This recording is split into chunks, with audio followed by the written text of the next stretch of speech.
What it do? What it do? What it do? Hello, everybody. Welcome to another TikTok Trash Tuesday. Have you missed it? I've kind of missed it in a bit. I don't know what the noise gate on this thing is. I've yet to really kind of put it all together with the new location because, as you may or may not be able to tell, if it's your first time, you won't be able to tell. But if you've been here previously, you'll know I have moved. So I have yet to kind of conquer the acoustics of this room. I still got a couple of pieces of furniture need to fill out and all that kind of good stuff. We've got things on the wall, so things aren't bouncing as crazily as they were before. So I need to adjust this microphone yet again. But will I? Not this show. I won't. Before the next show, I will. But yeah, man. It's been a couple of weeks, and this what has been going on in the last couple of weeks here and everything is I've actually been moving. So I have now moved, and now we can kind of start the TikTok Trash Tuesdays up yet again. Hold on, I think Bronson wants his bed where it can be seen. He's one of those guys. Hold on. All right, listen, you can be part of the show. I don't care. There. So lay down. That's Bronson, everybody. He's the best and the worst, right? Unlike that Hassan character on the rest of the internet, you will not see me abusing this dog. You will see me just loving him. I might yell at him a little bit, but that's only because he's old and dumb. Thank you, Alex. It is good to be back here. We have a ton of TikToks to go through, and I've got a big announcement by the end of the show. I'll let you know that one. Can you lay down? He's also got long-ass toenails that he does not like getting clipped and stuff, so he's going to go clickety-clackety for a little bit until he gets bored and then goes sleep on his thing. So we'll get to all that. As soon as I start yapping, that's when he just goes, oh, he's going on again. Let's get on the chair. Until then, you get pets. You don't get electrocutions, not like that bad man on the internet. No, he's a good dog. You're a good dog? Say yeah. All right. Okay, here we go. So, yeah, man, I just got back from the gym here and everything. Been rushing to get all of this crap done. But I've got a big announcement for this show for next week coming at the end of the show. So stick around for all that kind of good stuff. But otherwise, boys and girls, let's get into it. Let me see if I can find the right one here to do. I think this is... It always changes on me, you know? Give me a sec here. Nope, one of these is going to be right. And it's not going to be this one. So let's do this. Give me 2 seconds. Sorry about that. Little pre-programming. We've kind of changed things around so you know how things are. I probably have an No, I have an overlay, don't I? That's why that's like that. We've been getting old, boys. We've been getting old. Discard changes. What the hell is that? Thanks, Mark. Got to turn that on. Do not disturb. I'm sorry. We're very unprofessional here for a TikTok Trash Tuesday, and I apologize. Let's see if we can get...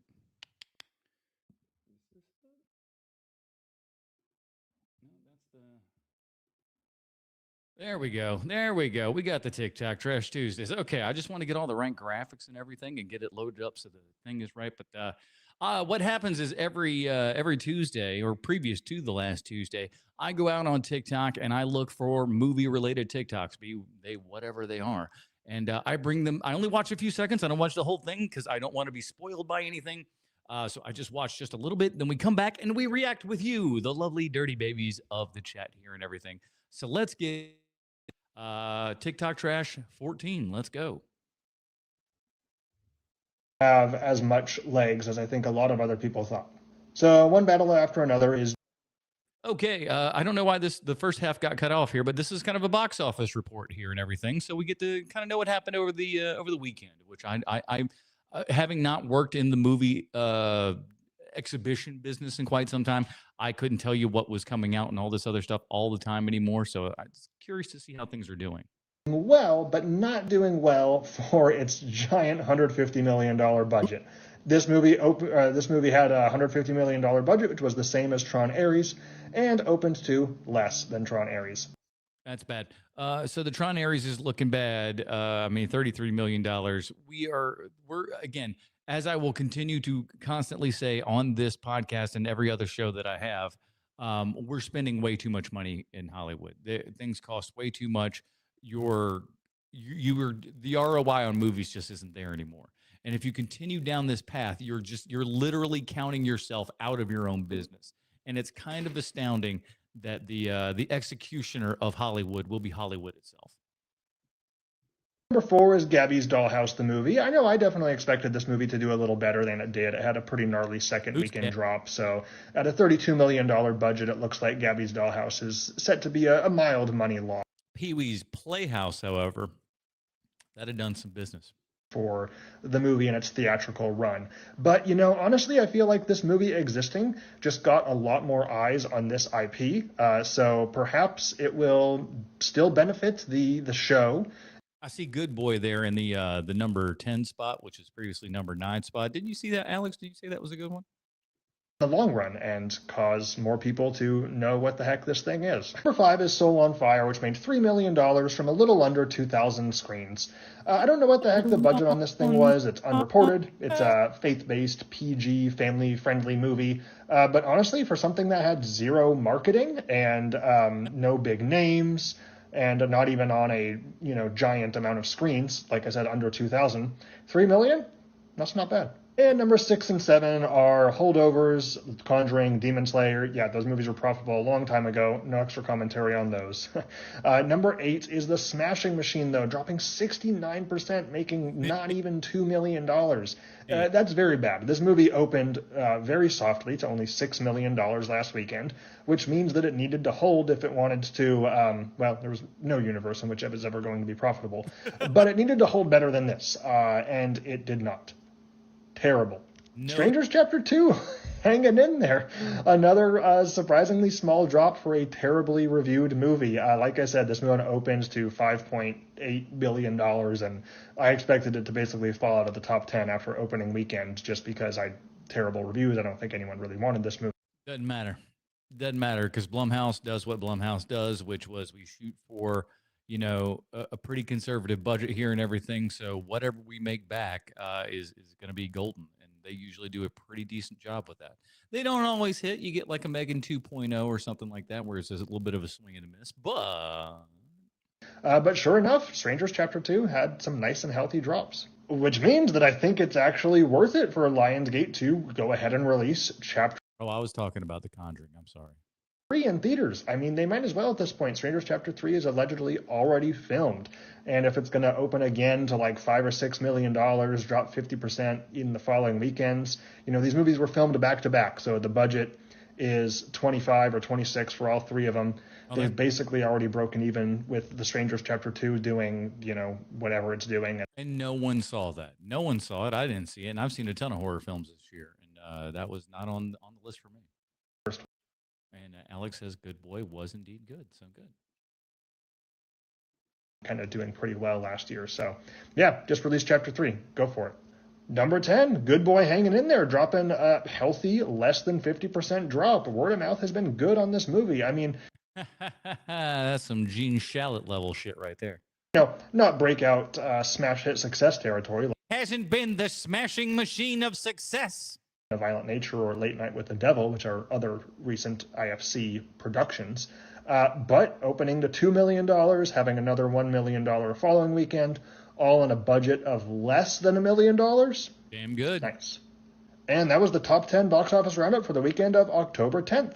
I do these roundups every Monday morning and other various box office news and reviews throughout the week. Very nice. I might have that. I might bring that guy back on TikTok Trash Tuesday. It's always kind of good to keep abreast of things going on. And speaking of keeping abreast of things going on, this next video, I watched a couple seconds of it, but it's something that I absolutely wanted to talk about because we are in a time right now, and a lot of Hollywood legends are going, and one of my favorite legends just recently passed. He'd been sick for quite some time, but let's hear good author Jason Peregrine talk about him a little bit.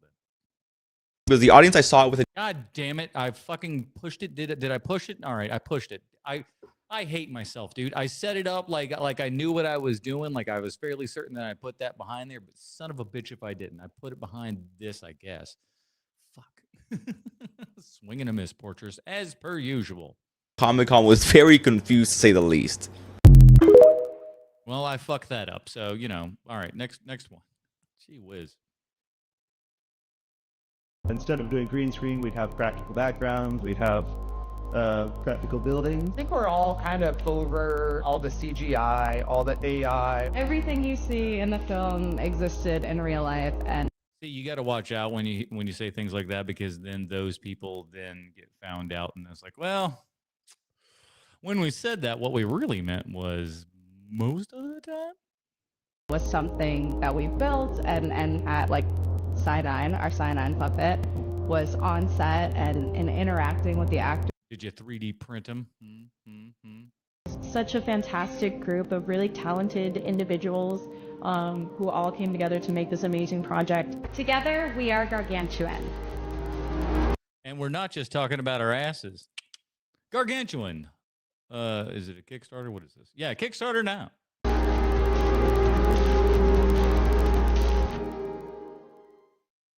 Neat. What's next? $50 to go into a haunted house. Now, I this isn't necessarily movie related, but it is Halloween related and stuff like that. And I thought, yeah, $50 to go to a haunted. Who here goes to haunted houses? I can't do it, man. I don't get scared at movies. I don't like people messing with me. I don't like the possibility of people just getting in and messing around. I don't like any of that. And to pay to have somebody go into some sort of spook house and put crap in your face and talk about your mom or something, not for me. Better be getting possessed. Short, sweet, to the point. I agree. Yeah, for $50, there should be some damn crazy things going on at the. Can you guess what movie this is just on the first 10 seconds? That would be Rambo Part 2. Rambo First Blood Part 2. Right? Pretty sure. And it happened just like that. I'm almost doubly sure now. There's nothing. No. Sorry. This is just First Blood. It's The Omen. What are we talking about? Come on. You could do. It isn't fair. Remember, there's 3 movies per episode. Don't go anywhere just yet. But the right answer for movie number 1 in today's episode is Sleepless in Seattle. No, I had it right the first time. All 3 of these movies have something in common. If you can guess what that is by the end, you'll earn yourself a bonus point. Meg Ryan. I want to do it ahead of time. I want to see if I can win ahead of time. Meg Ryan. They all have to do with Meg Ryan. Move on to movie number 2. Oh, wait a minute. Who wrote that? Nora Ephron? Is that the name? Is that the name of the broad that write all them movies that be like that? That's Crossroads. Gilbert, that's so long. Maybe not. What's Eating Gilbert Grape? And the right answer for movie number 2 in today's episode is What's Eating Gilbert Grape. We got 2 movies down, 1 to go. What's Eating Gilbert Grape is the movie that Gen Xers saw. And when they found out that Leonardo DiCaprio wasn't mentally handicapped, blew their minds. It's like, well, hold on. That kid, not mentally handicapped. They're like, no. Regular kid, just regular kid actor. Unreal. Let's get on to it. That would be Jaws.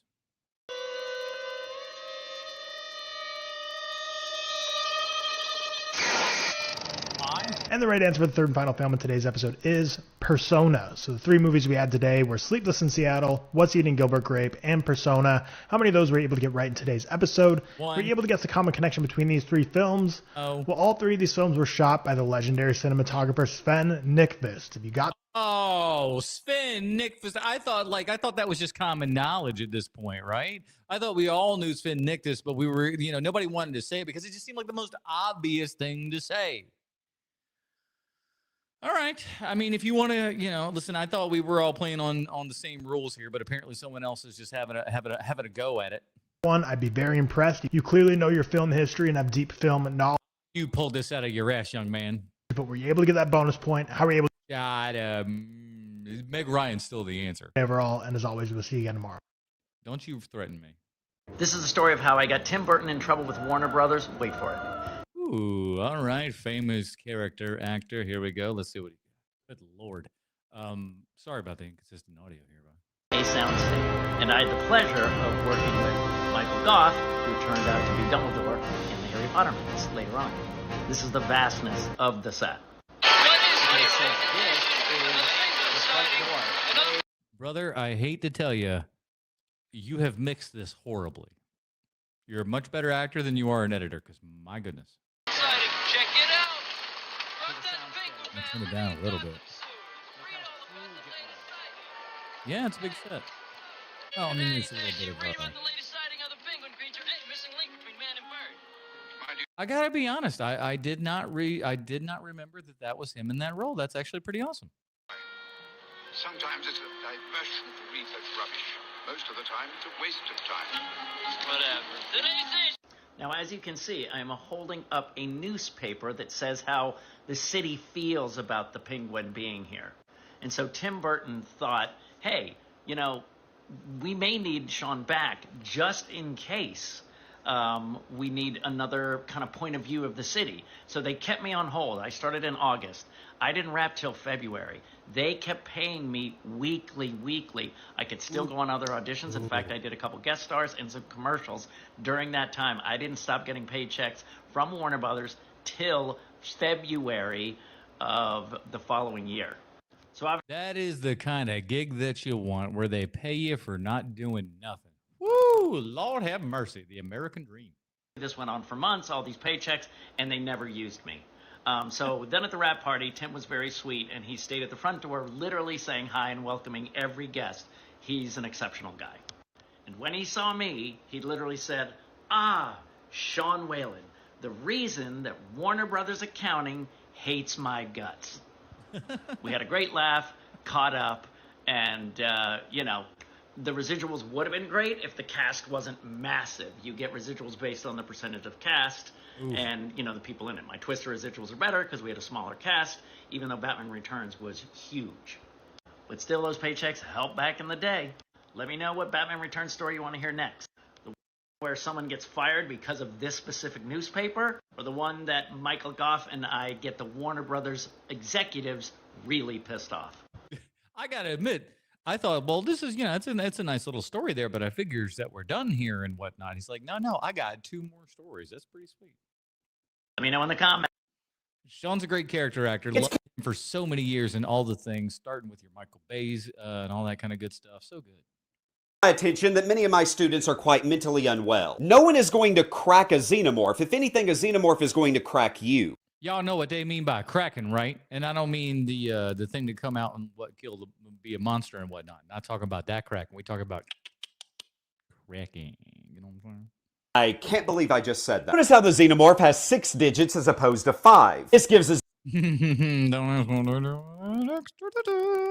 greater grip and precision, meaning if it grabs a hold of you, it's not letting go. Average xenomorph weighs anywhere from 300 to 400 pounds, and because it has backward bent legs like a jungle cat, can leap insane distances and have explosive speed up to 40 miles per hour. Because of its armored plating exoskeleton, getting hit by one of these would be equivalent to getting hit by a motorcycle. Why ain't we have these classes in school? You know what I'm saying? I've been paying way more attention.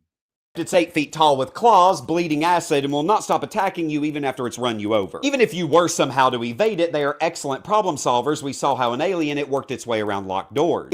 And then when it tried to head that, like, here's a circle, fit it in the circle hole. Here's a square, fit it in the square hole. Here's a triangle. He does them all. People don't think about it. Xenomorph, smart as hell. They cut the power grid, displaying that they're intelligent enough to orchestrate an ambush. In Alien Resurrection, you should hear their jazz band. Xenomorphs inside of a holding cell kill one of their own using its acid blood to escape, showcasing just how cold and relentless these things can be. So unless you're Kratos, I don't think you're cracking anything. The exam will be this coming Saturday on a live. So are we to suspect then that Kratos would then go and this Xenomorph?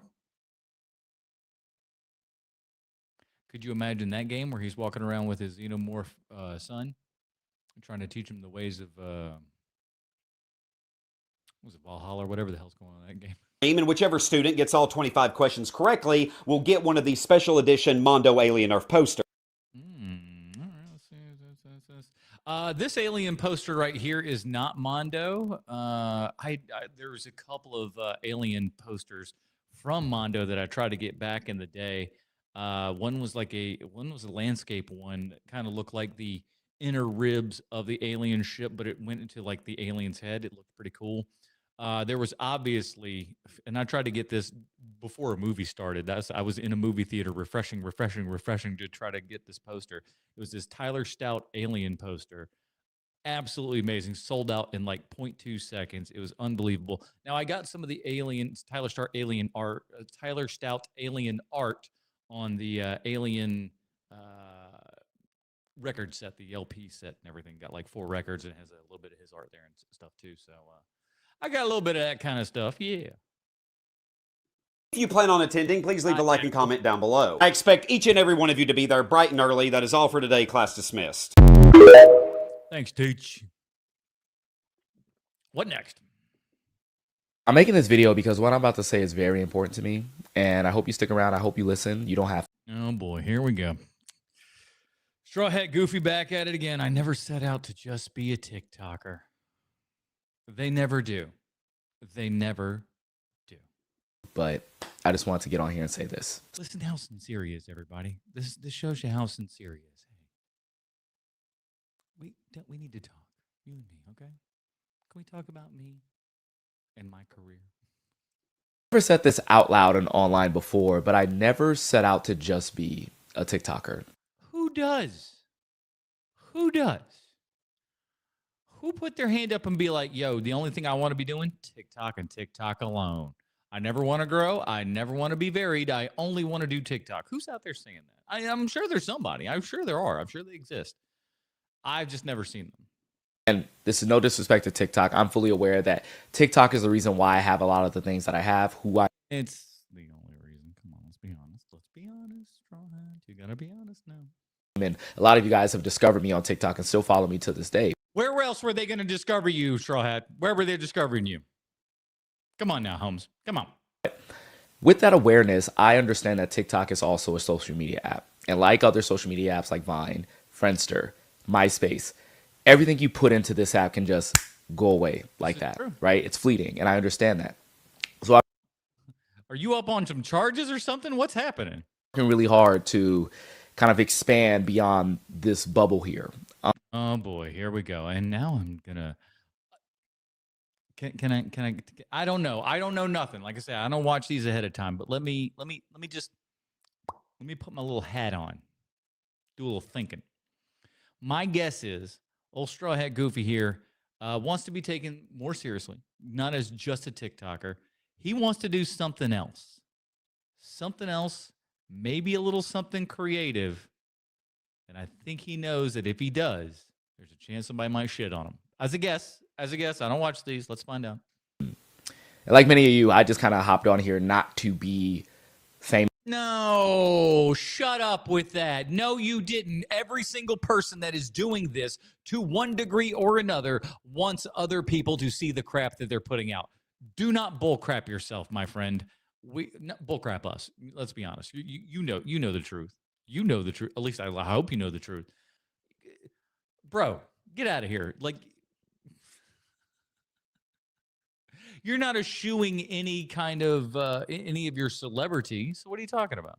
I did it just to like put my movie opinions out there because I've had friends and family who didn't want to listen. Right, but once it started to wave and everything, you leaned into it, right? And you decided this is what I wanted to do because you don't get to the size of Straw Hat Goofy without actually going through and putting forth a lot of effort to get yourself to that level. So I feel like he's kind of cutting himself short here and everything because he did a lot of work to get to where he is today. And I give him full and utter credit for that. The man hustles. So I have to get him out somewhere and boom, this is what it is. And next thing you know, we're the movie guy. That's what you keep asking people to be, but all right. A lot of you guys will consider me famous. Those people are like what, 12? I don't. I still struggle with a lot of things personally, professionally. I don't struggle with nothing, everybody. I want everybody to know that right now. I don't struggle. I don't get stage fright. That was one of the weird things when I was doing stand-up. Everybody would just be like, oh, I get a little stage fright. I'm like, I've never gotten stage fright. I gotten like, I want to get up there and start rolling. I just want to get moving. It's more like, nervous energy just because I can't wait to get out there. But I've never had stage fright. Never had that. Never had, hey, Adam, you got to get up in front of a big giant group and talk. Never really bothered me. So, Can you sit down for a sec there, bud? You're clicking, or at least, yeah, there you go.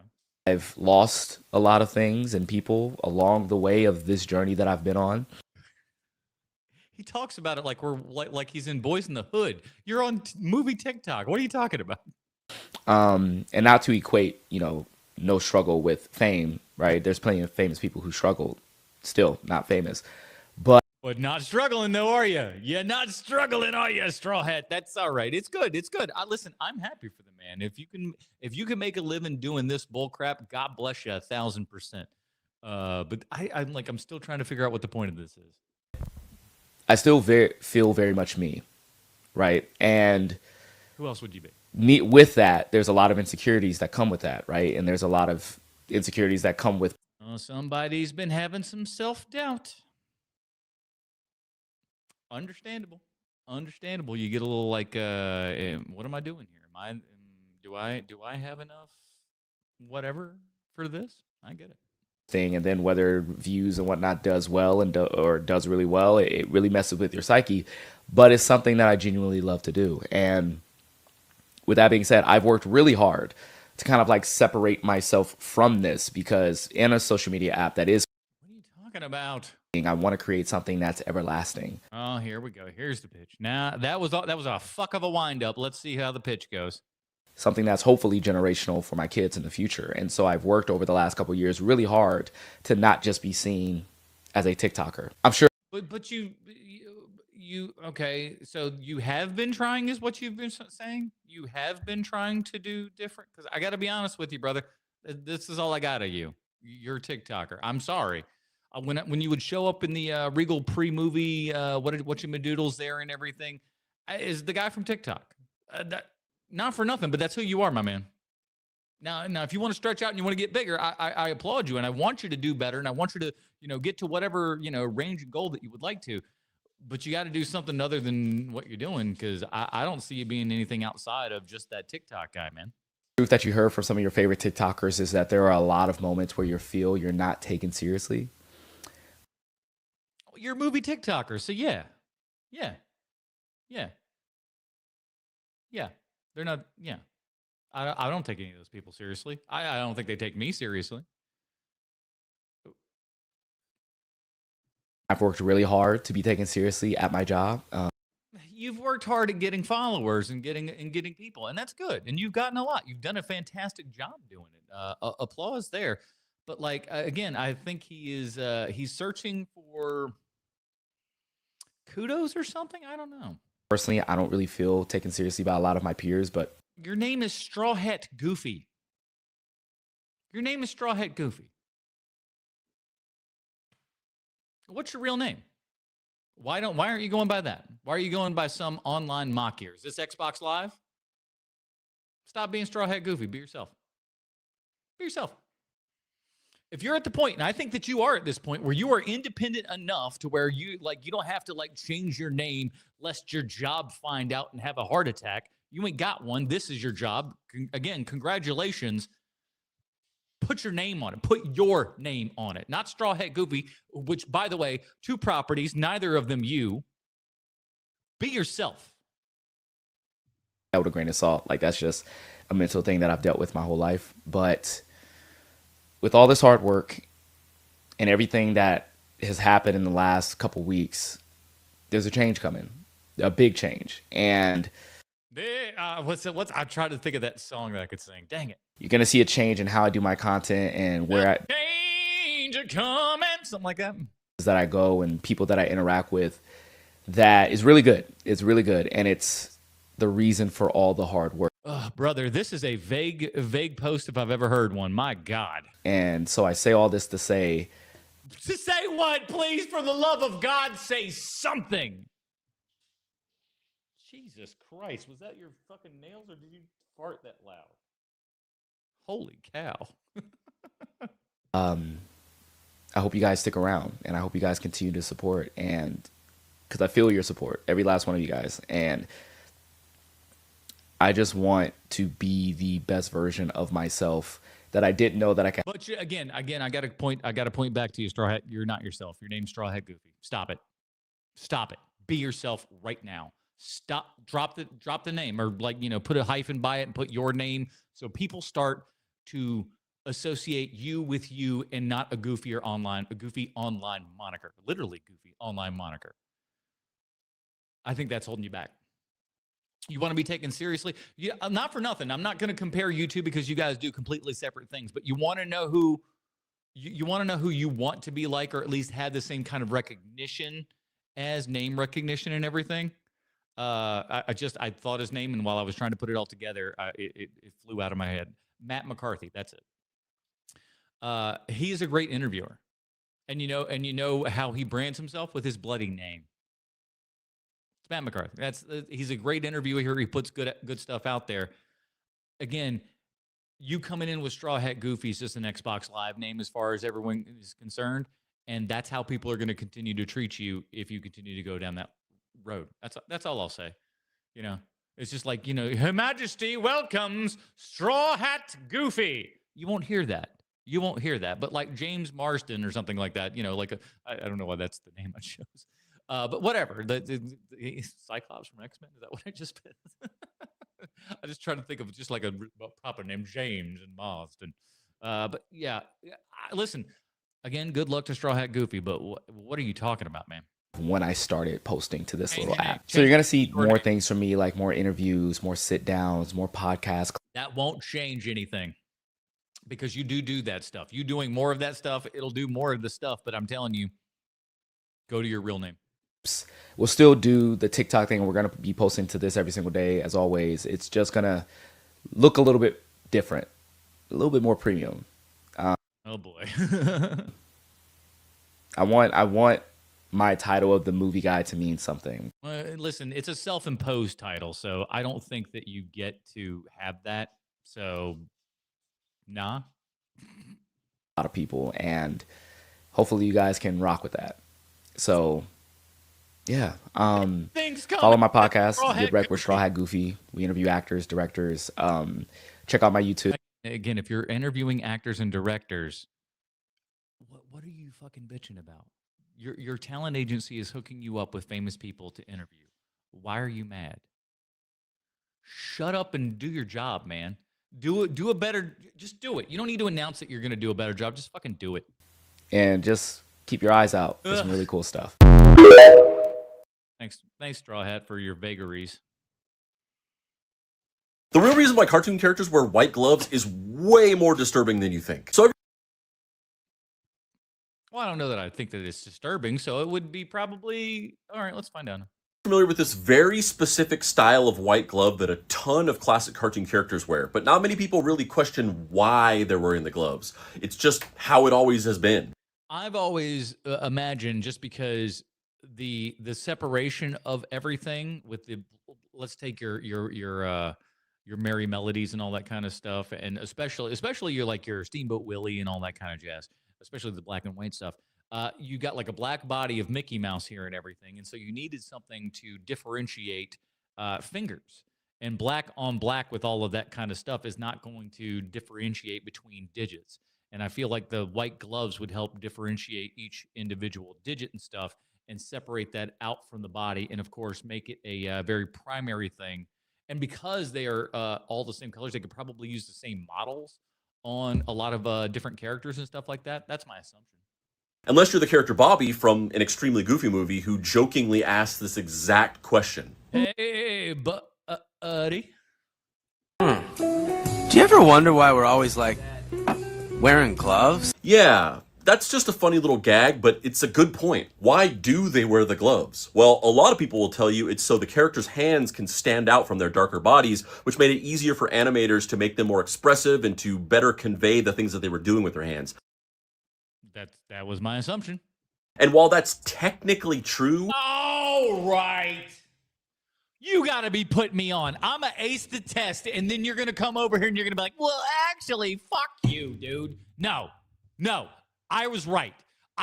You know I'm right. And now you're going to put a little cherry on top of your sundae and say it's a different thing. Get out of here, dude. It's only half of the story, and it leaves out a very important and very disturbing detail. Hitler.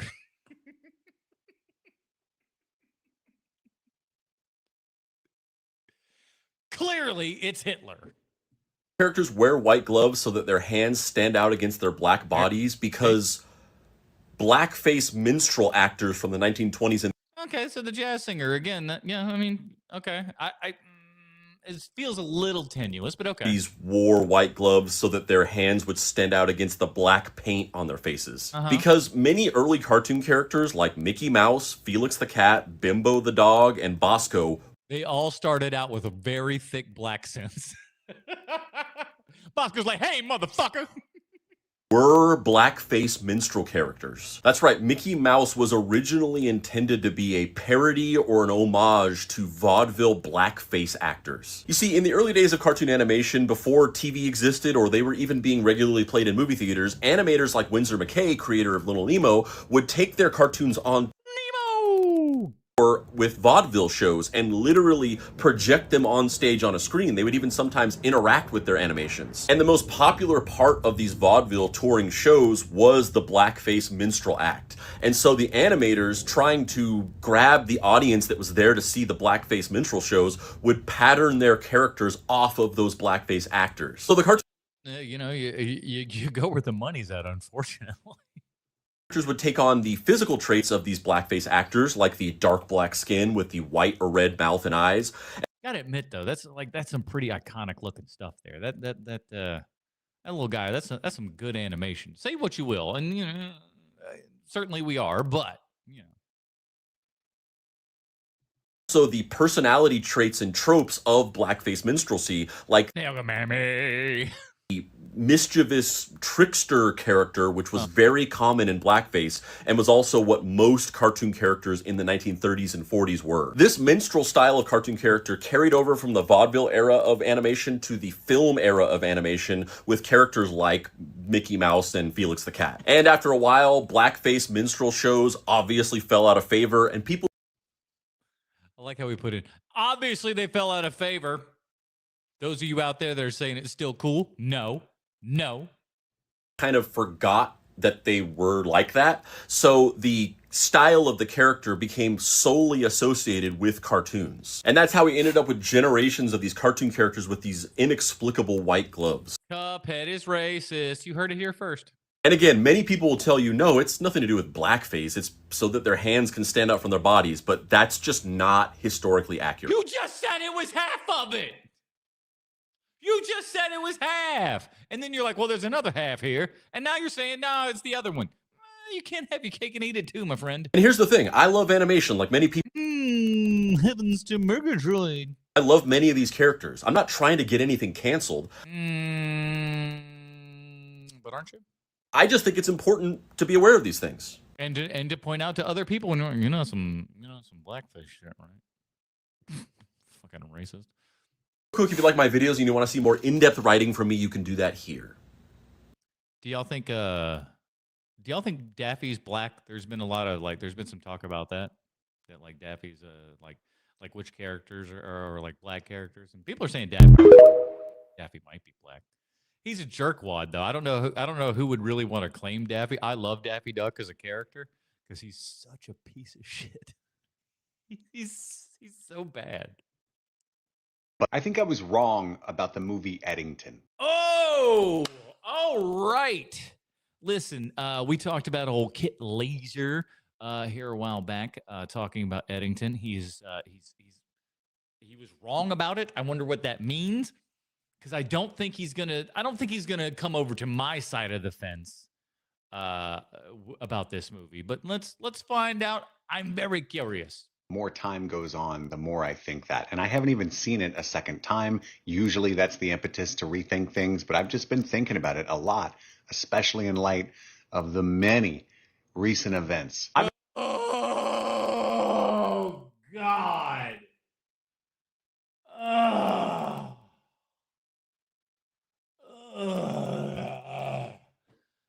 The jerk offness of all of this shit, the performative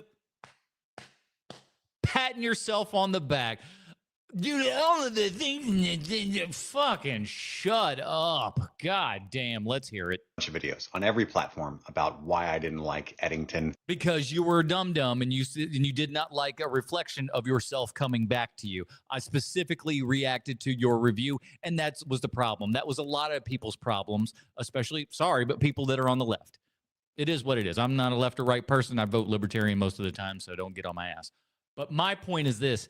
Most people on the left did not like that movie because a lot of that movie showed them reflections of themselves, people being horrible people to other people. It also showed conservatives being pieces of crap too. So don't think that, they got off scot-free, because they most assuredly didn't. But your side got poked at and you didn't like it. You didn't like having that dirty mirror show that reflection right back to you. You didn't like it and you got upset about it. Now we're changing things because of the fucking, let's find out. Saw it back in May at the Cannes Film Festival. I walked out with many of my colleagues and friends. Most of us were pretty disappointed. We all had little cries together. How are you disappointed in the film? I know why you're disappointed in the film, but you can't, that's to walk out of that movie, especially after, the movie ends like fucking Rambo, okay? The movie ends like Rambo. It's amazing. I don't give a shit what side you're on. The movie ends in an amazingly cool fashion. It starts from one place and it goes to a completely different other, and it's off the rails and amazing. You could not have guessed that this movie was going to end when it started. You would not have said, you know where we're going? Fucking Rambo at the end. You will not have thought that at any point during that film. It's an amazingly fun ride, and you guys walked out like a bunch of sourpusses because it said you were assholes to people during the pandemic, which I'm probably pretty sure you were. I tried to deconstruct that feeling. I always just try to be honest. What seemed to cement the fact that I didn't like that movie was the reaction I got for not liking that movie.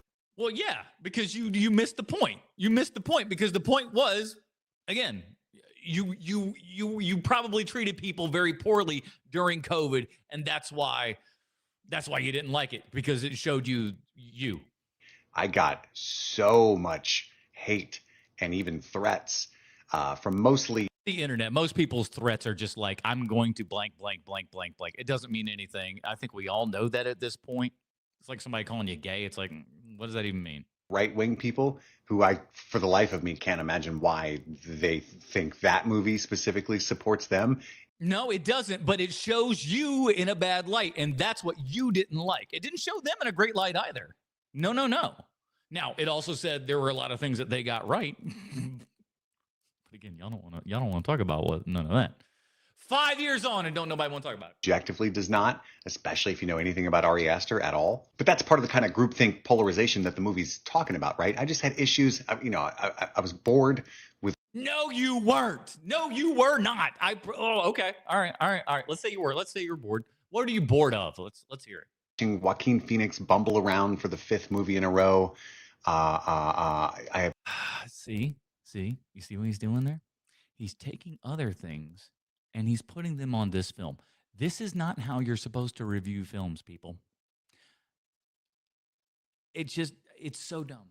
It's so dumb. It's like you guys don't even know how to do the job you claim that is your profession. Holy shit.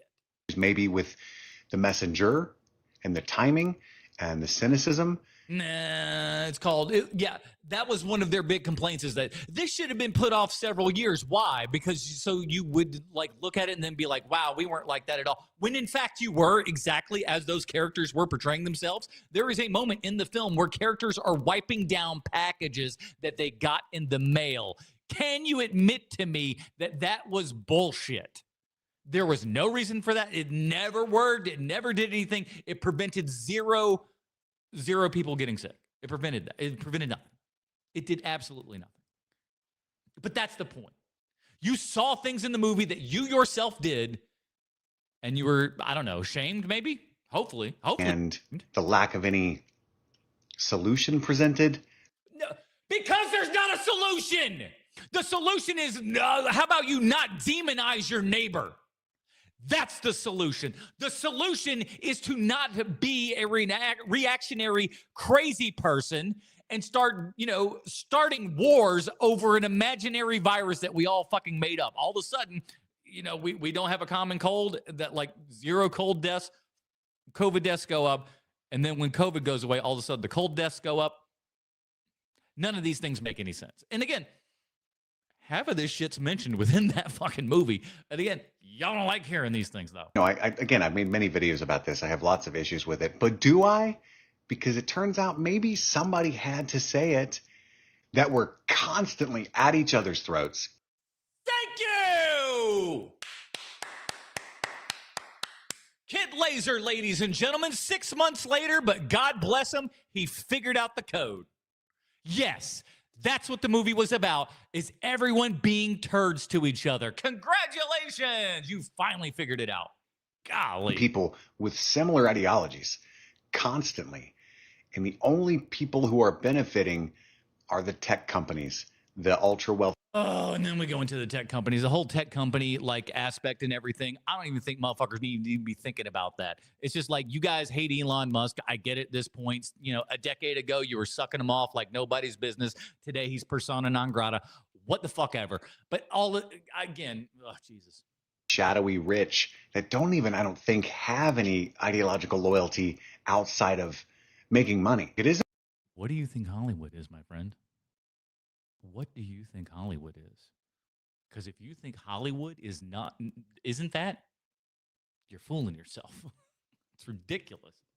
That movie says what it says, and I think I was wrong to talk about it the way I was talking about it. I've been thinking a lot about the insanity. Oh, Jesus Christ. Jimmy Kimmel having his... Fuck Jimmy Kimmel. Jesus Christ. They were 2 seconds away from canceling their show that's tanking. They needed an excuse. They had an excuse, and they did it, and he cried enough, and they gave him the show back. He got ratings for half a second, and now they're back in the toilet again. Jimmy Kimmel will get canceled one way or the other, like, folks. It's coming. Late night is over. It's over. Guess what, Gen X? If you're still liking late night, you're a boomer. It's done. It is done. No one's watching that shit anymore. There is no one in the demo watching a late night TV. Stop pretending they are. Editorial comedy show canceled for making an editorial statement, and how that's...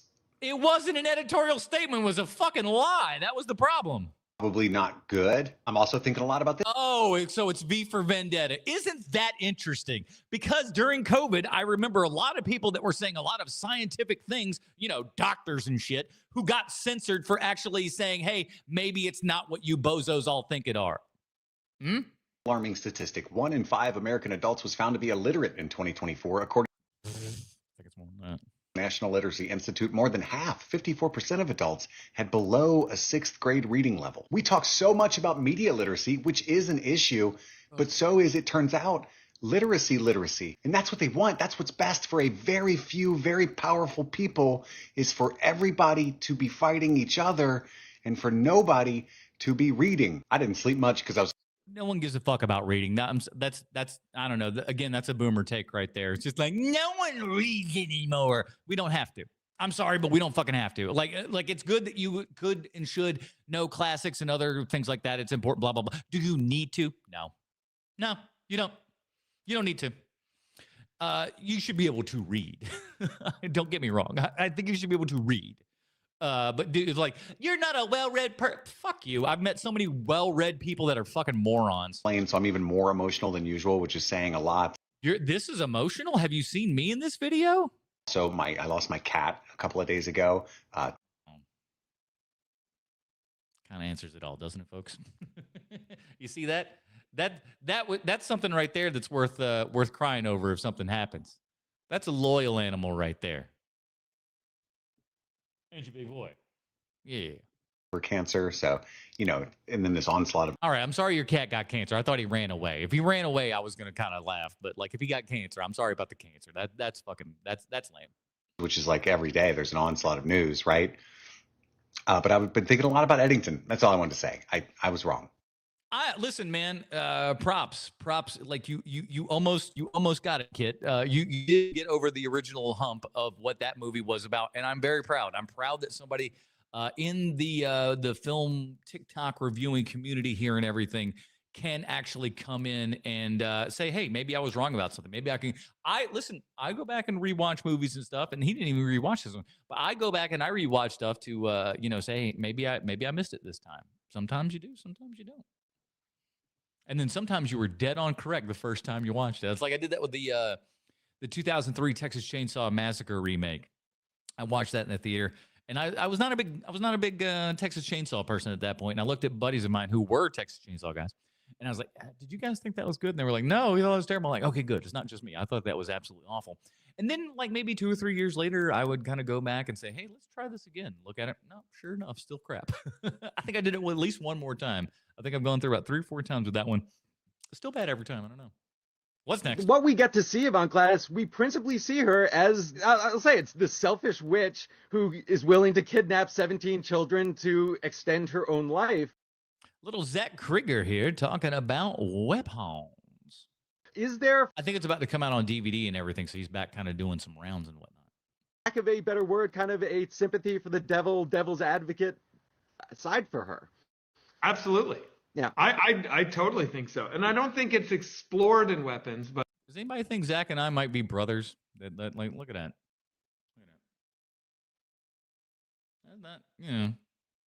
You wouldn't... But I do think, like, I feel like I know her character, in a different way, obviously, because I invented her. But I do think that, like, everyone is a product of something. I don't think people, and we can disagree about this, but I don't think people are just born with their character completely intact. I think you're. People evolve over time. If you think that you're kind of set from the get-go, I don't think that's right at all. Character forms. And it forms largely due to external pressures. And so I think it's fascinating, the idea of, like, how do the monsters among us, because there are, don't get me wrong, I think there are people who have become pure evil, but were they... Have you heard telephone salesman? In that way? No, I don't think that, it's what a fascinating question of, like, how did I get going on this? What did you ask me? I'm just like, I just started down. Well, the sympathy for the devil. Well, obviously, like, yeah, there's a whole lot to get into here, but I actually wholly agree. I mean, there has been talk about a prequel. Like, would the intention be to kind of change our perspective of Gladys as? Wouldn't that be hilarious if, like, we see a prequel and then Gladys is, like, super nice, and then, like, that movie then reframes everything that you saw in Weapons, and all of a sudden it's just like, no, she's doing good. Know her in Weapons. Can't blame her. She had a bad childhood. Wouldn't be the intention, but that certainly might be the byproduct. Yeah, we'll see. I've said it 1,000 times. Evil Dead's not even really that good. Those are some contentious words here in the land of Halloween. He never thought Evil Dead was all that good. Hopefully we got something to back this up. Let's see. Oh my God!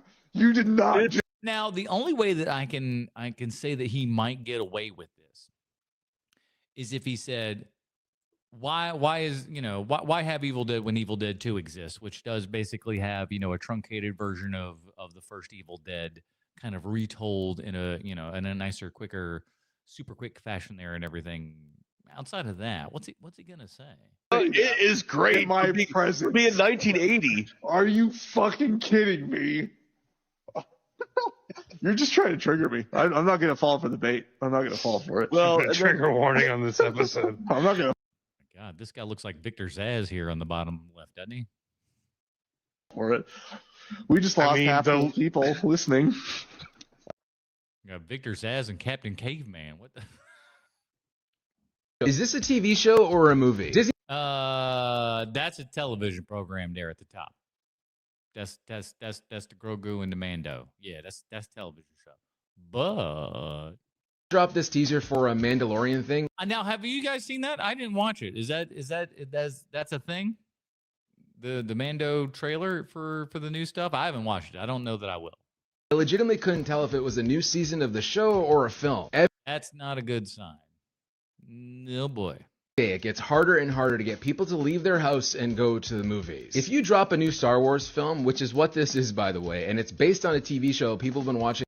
It better look fucking good. For the last few years, how do you expect them to care to go see it on the big screen? I really think choices like this dilute the theatrical experience, and it really complicates what IMAX is supposed to be too, which is large premium format cinema. Now, the coolest thing that that no one talks about, and they only did it in the first season of The Mandalorian, but there was a point in that first season of Mandalorian, they only did it one time, but it was fucking sweet. When we're over the Sarlacc pit and we're kind of like, I think we're in a vehicle or something like that, or in a ship, and we're kind of looking down into the mouth of the Sarlacc pit, and the frame opens up full. Badass. Very, very bad, especially if you're like me and you got big giant surround sound here and everything. So very cool. I was surprised I was like, maybe they'll have like one big like IMAX moment per season, and that never really went to any fruition. It's kind of lame. And I'll be honest, this just looks like a TV show with an expanded aspect ratio. Call me cranky or call me crazy. I just prefer big. Well, I think the aspect ratio was still 2.35 to 1. Am I wrong? Yeah, because it would have to be to open up to the IMAX 185 for screen and everything. So it's no different actually. Original swings in movie theaters, and I think that's how you get people to go to the theater. And it's why I think we should be making clearer distinctions between. You say that, but then we put out original stuff and then nobody goes to see it. So like, while I agree, and that would be a great thing to, if it were reality, but it's not. What we watch at home and what we watch in a cinema. Don't cross the streams. No, you most certainly shouldn't have crossed the streams. Matthew Vanderveer's in the house and he says, I won't watch a trailer for it. I can't blame you. I wouldn't. What's the point? Like, I'm going to watch it. Do I need any of it spoiled for me? Mando, Grogu. That's it. That's all I need to know. I'm there for it. Even though I still feel like they're doing a movie to get out of doing a full season of television. I think we all know that. I think they're all bullshitting here.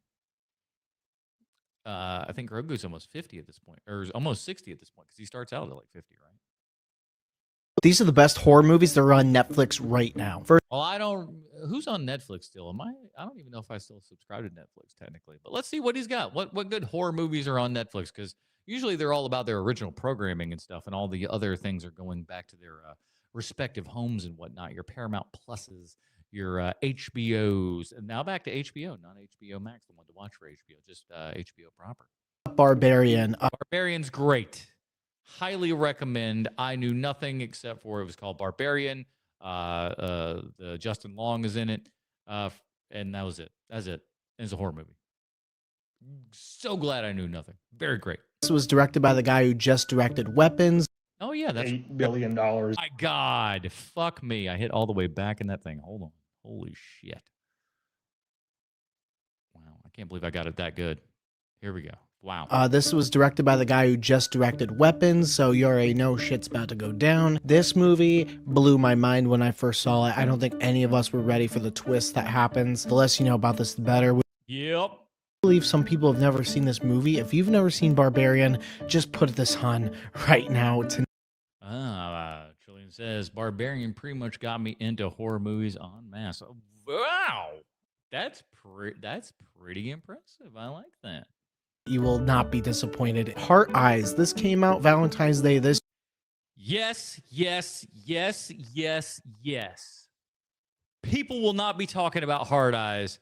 Hard Eyes is great. If that is on Netflix right now, do yourself a favor. Check it out. Hard Eyes is great.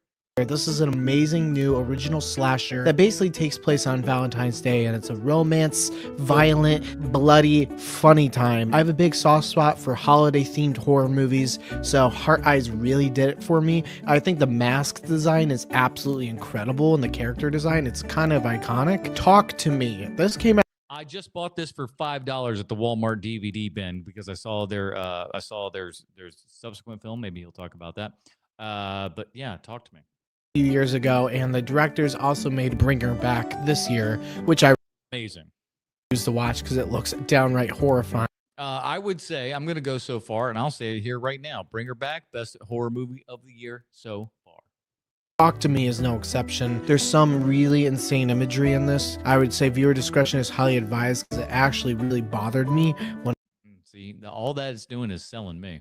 First saw it, and then I saw it again in the theater, and it really freaked me out. Cam. This is an amazing Netflix original film about a cam girl who basically sees her virtual doppelganger online, taking her persona. It is insane what happens in this movie. I think it's probably one of the best Netflix original films to come out that deals with this kind of self-reflection, virtual self dynamic. And I don't know, I just think this has one of my favorite original scores for a movie ever. Look. That's a bold statement. Poster, tell me this movie ain't gonna rip, because it does. Oh, I get a home video copy of Hard Eyes. Yeah.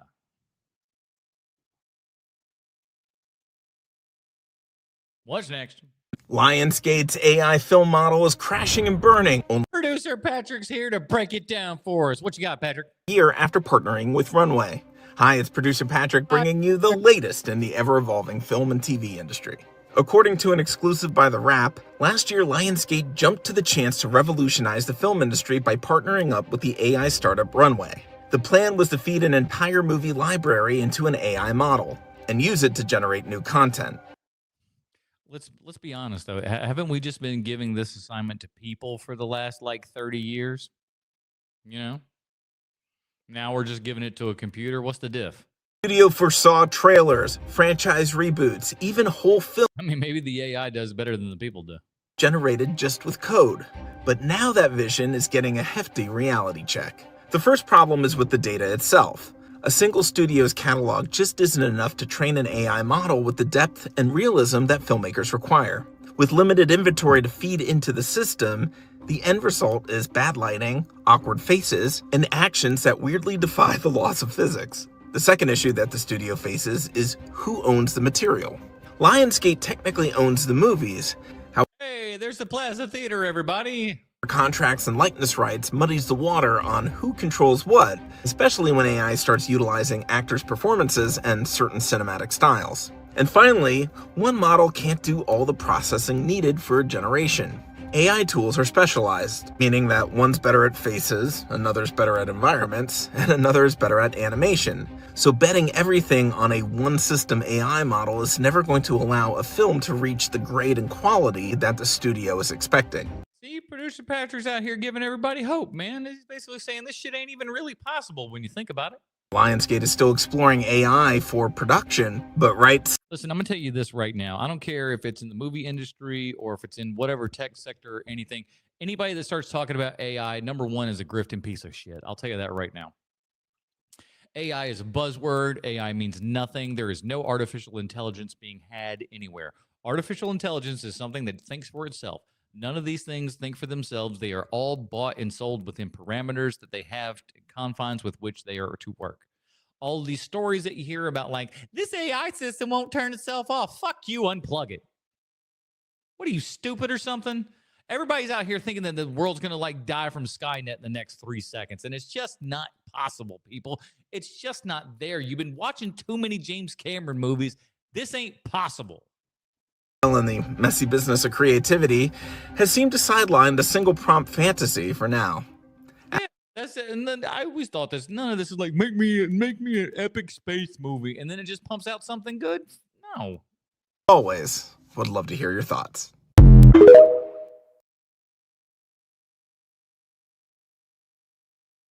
I watched Terrifier 3. Oh no!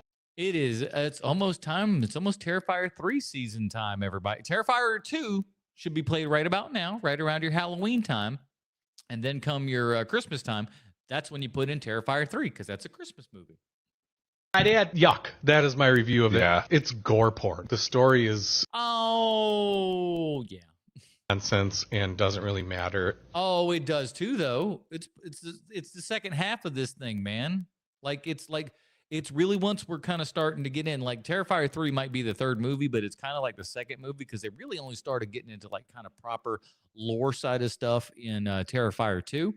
And then we're gonna get a conclusion with Terrifier 4. So we'll see. Porn. Here are some things in between the stuff you want to watch so that you have some kind of story so that we can call this a movie. But, what did the kids think of it? They were uncomfortable. Were they? Were they uncomfortable when mom got... I would say they were like, "Do we have to keep watching?" They're crying a lot, and I was like, "Come on, guys, eat your Snickers and watch the show." This man's just putting a chainsaw up this guy's butt. What's the big deal? Didn't watch. Did I just see Tomcat as a girl married to Spike the Bulldog? Okay, gotta go. You gotta get away from those AI guys, or they're creepy. If you've never seen Phantasm, I think you need to go watch it. That's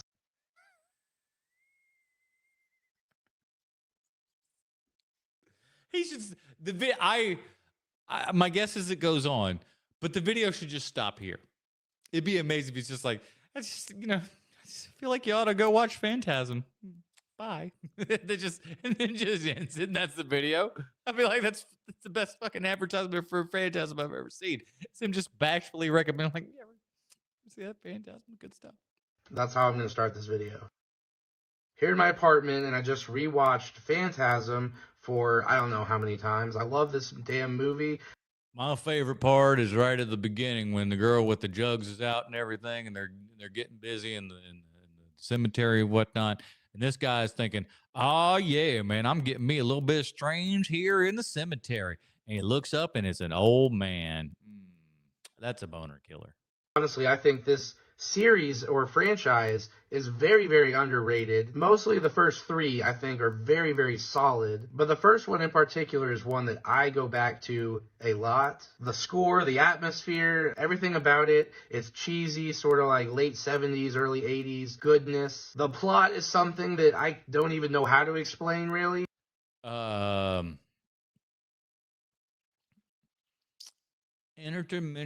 Jawas. It's kind of batshit crazy. Doesn't even make a whole lot of sense. And honestly, the plot doesn't make any more sense in the sequels, but I think they're all a really fun time. I don't really have a lot to say that hasn't been said about this movie. I mostly just wanted to come on here and just highly recommend it for anyone that has not seen Phantasm, because it's a franchise I don't hear a lot of people talk about very often, even though I feel like they need to. So although the first movie, or really any of them, none of them are really Halloween movies, but they are great movies to play during Halloween, especially the first one. A lot of it takes place at night. It has a very spooky vibe, a very magical, sort of surreal vibe. I really don't know how to explain it, so I guess I will just read the synopsis. Rest in peace, Reggie Bannister. Put something out there for you guys that haven't seen it to give you a little bit better of a reference point. Newly orphaned teenager Mike Pearson, his older brother Jody, and their friends Are you really orphaned if you got an older brother who's like 18? face off against a mysterious grave robber known as the Tall Man, who employs a lethal arsenal of unearthly weapons in their Southern California town, directed by Don Coscarelli. That's definitely way better of a description than I'd be able to give off the top of my head, but Don HBO stands for, hey, Beastmaster's on Coscarelli. even that doesn't really explain exactly what the hell is going on in this damn movie, but I guess that's as close as you're Interdimensional death Jawas. Get logically. That's about it. I don't know. Let me know if you like Phantasm. Let me know if you would also recommend the sequels down below in the comments. I know this little movie reaction wasn't really very meaty, but I just feel like I needed to give Phantasm some love, and I just rewatched it, so here we are. But thank you guys for watching, and I'll see you in the next video.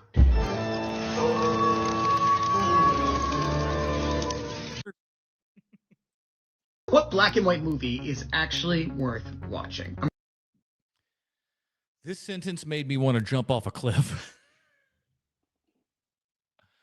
Oh, what black and white movies are worth watching? Oh, I don't know, 1 billion of them? Some hate for that question. Listen, I love films. I love classic films. But there are a lot of old black and white movies that are god-awful terrible.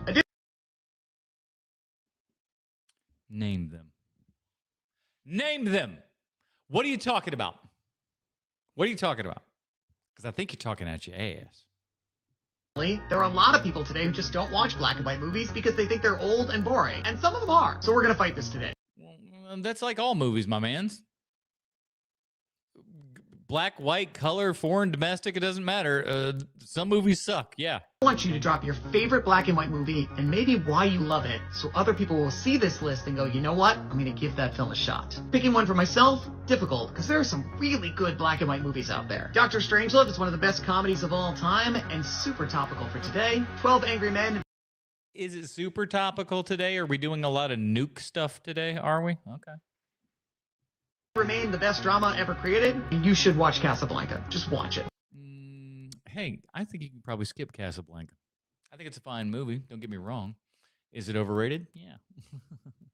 I like when people are like, oh, it's one of the greatest love stories ever. It's just like, did you get to the end?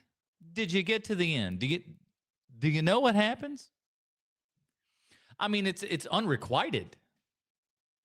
Heard that it's good. I promise, even with all the hype, even with all the expectations. No, you're wrong, especially with all the hype and expectations. A lot of people are going to watch Casablanca and be like, what are people talking about?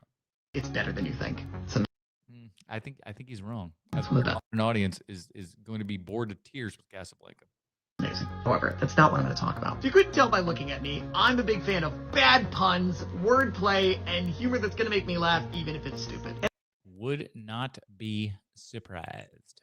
Might I introduce you to the king of all those movies? That would be Duck Soup by the Marx Brothers. Right. This movie is so... You've got zero complaints about me in the land of Fredonia. No complaints. ...that it's almost evil, and so stupid that it's so hilarious. I'm going to give you 20 seconds of more clips. Give it a watch. I think you'll laugh. Gentlemen, Ciccolini here may talk like an idiot and look like an idiot, but don't let that fool you. He really is an idiot. I'll take a card. Card? What'll I do with the card? You can keep it. I've got 51 left. What is it? Has a trunk with no key. Weighs 2,000 pounds and lives in a circus. That's irrelevant. Irrelevant? Hey, that's the answer. There's a whole lot of relevance in the circus. Not that I care, but where is your husband? Why, he's dead. I'll bet he's just using that as an excuse. You think? Good stuff.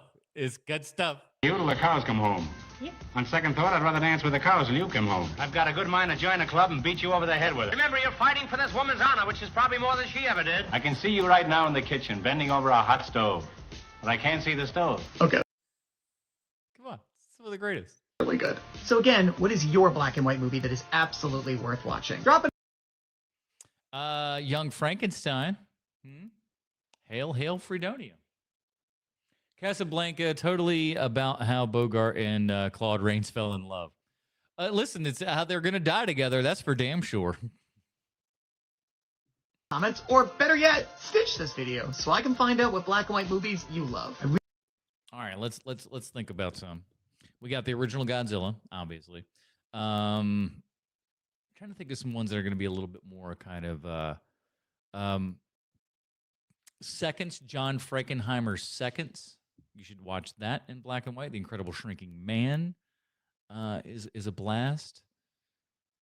Again, I'm trying to think of like outside of the box sort of stuff. Some of the Zatoichis are in black and white and stuff like that. There's a ton of black and white stuff that's amazing. Get out of here, dog. I want to know the answer to this question. What next? The reason I'm so good in Stand By Me, the reason Corey is... All right. You might hurt your back there, Willie. The reason I was so good, and while everybody else was good too, I was wrong for me. in Stand By Me. The reason River is so good in Stand By Me is that all three of us were abused by our parents. Traumatized the way our characters were. The reason Jerry is so good in Stand By Me. But Jerry's actually fat. He is not, and Vern was not. Like, he's the one of the four of us who is just like, he knows who he is, and he's cool with it. While the three of us are trying so hard to soothe the trauma and the pain that we feel. Corey and I were at a con together like last week, and we talked about it. It was Corey and Sean Astin and myself. You know, I've said for years, Corey's a lot because he's been through a lot, and he has in. Corey's a lot. What a great way to say a guy's a fucking asshole. Corey's Corey, man. When somebody says something like that, that's when you know that you've got a real turd and a half on your hands. So just go, hey, John is John, dude. It means John's a fucking prick. Of him is a good heart of a person who wants to do the right thing and never wants to hurt anybody. It was so interesting to hear the two of them talk about Goonies and talk about the fun adventure of it. and the lightness of it compared to the intense, dramatic, trauma-based characters from Stand By Me. I don't think any of us knew. We were all kids. We couldn't have known how much we had in common with our characters. Everybody's a trauma monster, aren't we? What next? So a couple days ago, I broke the #1 rule of content creation, and Strawhead's back here, and apparently he's embarrassed himself. Strawhead, you kind of got a history of some of these, don't you, bud? There's a couple. He's got a couple of these moments where he's had to come in and be like, ha, hey, ooh. Sorry, guys. I don't know what I've done this time. Let's see how he embarrassed himself this time. Hey, Marlon, did you call him another Wayans? Now, granted, there are 58 Wayans. He could have been any of them. And the rest of them could be in the room. You're not, who's to say? My trauma is I saw the little monsters in the theater.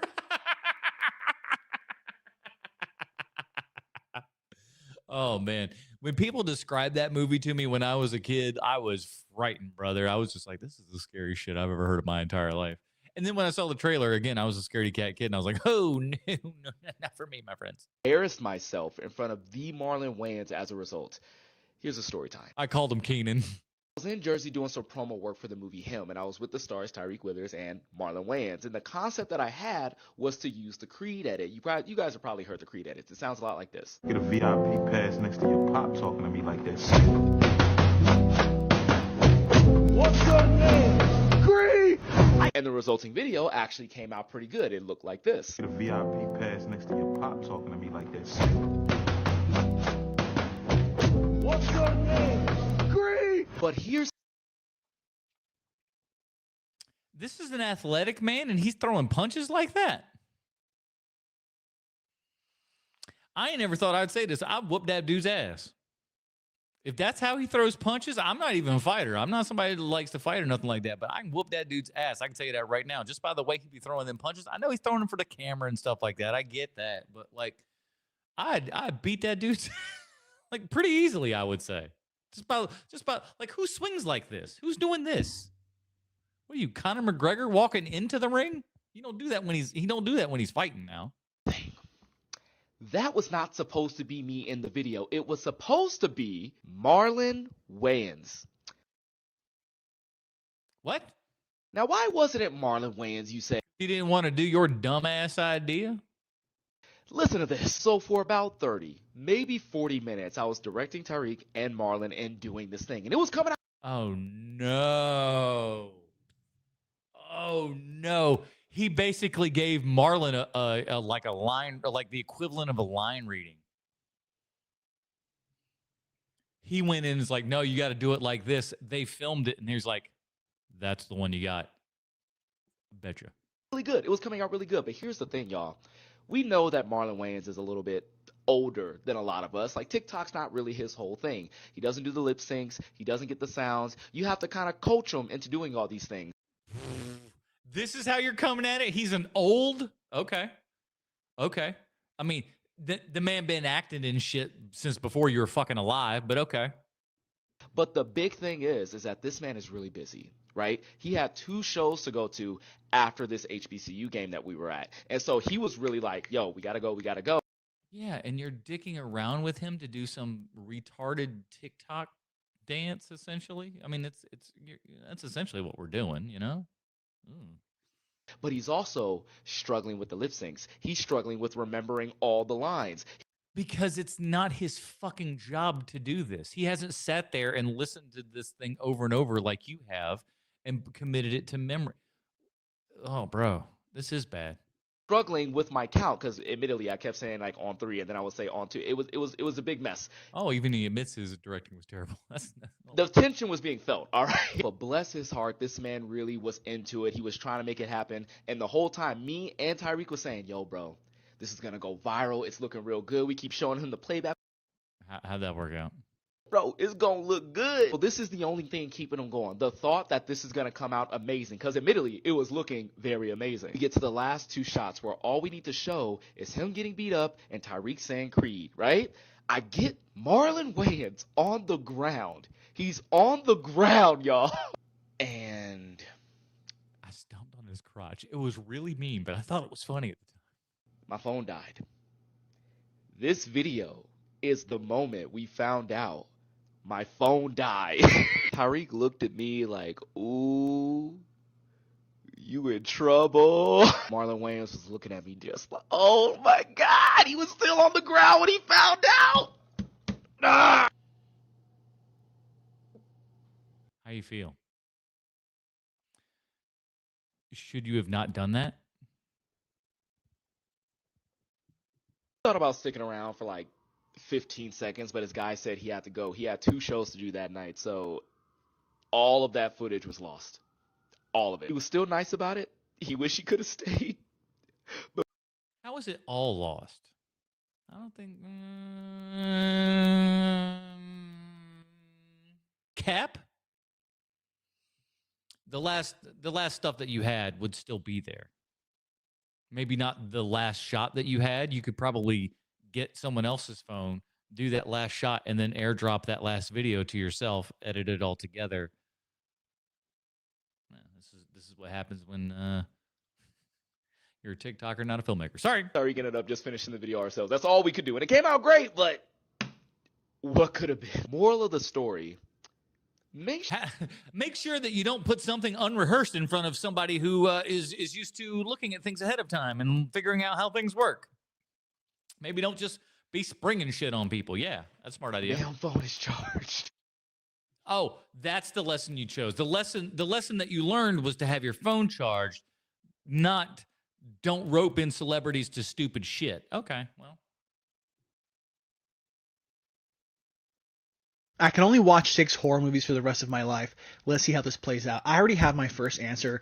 Cabin in the Woods is one of my favorite horror movies of all time. Actually, it's my #1 favorite. Okay, next up, we've got a couple bangers here. Hereditary. All right, if I'm picking only one of these, here's what I'm going to say.